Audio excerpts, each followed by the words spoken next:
number of us were down in Pittsburgh at the founding conference of Blue Green, and the work of Blue Green Canada, and there's a number of leaders here, is really, really important to ground in our movement. Rosemary mentioned the work in the Warming World and the ACW that's followed up. That's important to give people the intellectual confidence to argue for what we want.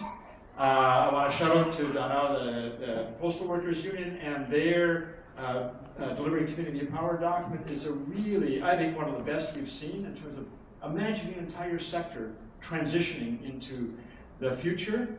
I want to also shout out the FDQ, the Quebec Federation of Labour, and the amazing work they've done by going around region to region and actually having deep conversations about what those transformations could be like.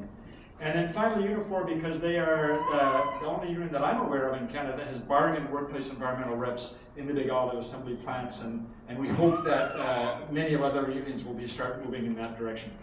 You know, I've been struck when I've been at the COP21 and 22 events, the national United Nations, sorry, the global United Nations things, about the role of cities. Huge role of cities, and David Miller, when he was the mayor of Toronto, was the chair, I think, of the C40 for a period of time. We know that 80% of Canadians now live in cities, and the climate footprint is huge. The Green Print was really our Labour Council's contribution to a conversation about what role do we play in those cities, but also across every sector of economies. The figures for the GHG coming out of workplaces, and that's workplace processes. Doesn't matter if you're a cement plant, a steel plant, or a hospital, or a school. It's almost 20% of GHGs in Ontario. It might be different in different regions. So we've also tried to address how do we give every worker in every occupation the opportunity to be part of this transformation. I'm a construction worker, as you know, we've done a lot of stuff around energy retrofits. We've put thousands of people to work on alternative energy or transit. But what about the nurse? What about the teacher? What about somebody working in a bakery? How do they contribute? And Greenprint tries to imagine some of that. Carolyn mentioned, I think, in her contribution previously, the Green Jobs for All summit that we held here back in 2009. Really trying to ensure that we had a discussion around the jobs crisis, the environment crisis, but also the equity crisis. And TCBN came up with the work of the Good Jobs for a Coalition. But I want to go back to 1999. The Canadian Labour Congress is one of the first national trade union centers to actually adopt a green job strategy.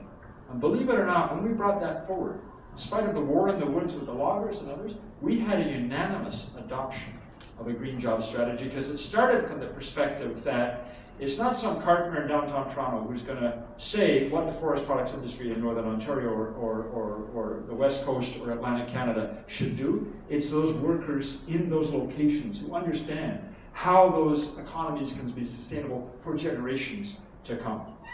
Our question now is how do we, and so this convention, 1999 and 2017, we finally got a brand new mandate with a policy that was adopted yesterday, and a very, very rich conversation that a lot of people contributed to this time. So how do the Congress and our affiliates now take that mandate and drive it forward? We believe that we should look at what's been our most successful experiences, and that's the occupational health and safety struggles from the 1970s and 80s, forcing legislation, training up thousands, in fact tens of thousands, of committed, passionate activists who can drive this thing, right on the shop floor all the way to government. And it's very useful to look at how we won legislation, how we won training, how we won the capacity around health and safety.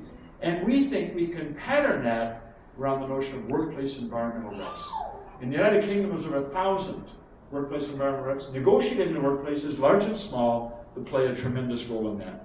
If we want to expand from the committed folks that are in this room to drive this agenda, we got to give people something to do. They got to be part of a struggle, part of a fight that's going to change the outcomes. And giving workers the training and then giving them a task to challenge management, not in a punch-up necessarily, although sometimes you got to do that, but to challenge them around actually achieving these carbon emissions and becoming better as an employer, better as a sector. I'm going to end by the inspiration that we got from Dave Foster, the steelworker who actually started the Booming Alliance.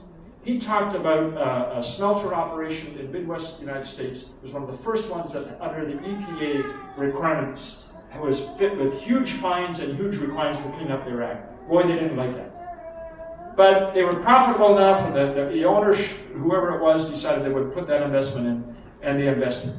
And they retooled and they're updated. And when the next shakeout came in the mining and the steel sector, it was one of the few operations that was not shut down because they had now had the new capacity for efficiency, and they were still providing good jobs and reducing the pollution that came out of that operation. I think that's the inspiration for us.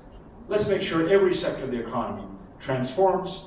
As we say, make sure that the transition will happen, but it's done on the basis of justice, that every worker is there, that every worker, no matter where we come from, and you know, our background, our place of origin, our religion, our color, that we all prosper in a new a green economy that's good jobs for all. Thank you.